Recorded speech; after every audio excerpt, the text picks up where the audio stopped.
ಯಾರಿವಳು ಯಾರಿವಳು ಸೂಜಿ ಮಲ್ಲಿ ಕಣ್ಣವಳು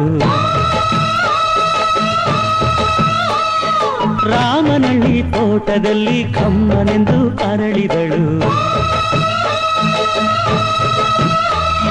ಮಾತಿನಲ್ಲಿ ಹೇಳಿದರೆ ತಾಳಕ್ಕೆ ಸಿಗದು ಹಾಡಲಿ ಕೇಳು ಅಂದದ ಸಾಲು ಮಾತಿನಲ್ಲಿ ಹೇಳಿದರೆ ತಾಳಕ್ಕೆ ಸಿಗದು ಹಾಡಲಿ ಕೇಳು ಅಂದದ ಸಾಲು ಯಾರಿವಳು ಯಾರಿವಳು ಸೂಜಿ ಮಲ್ಲಿ ಕಣ್ಣವಳು ರಾಮನಳ್ಳಿ ತೋಟದಲ್ಲಿ ಕಮ್ಮನೆಂದು ಅರಳಿದಳು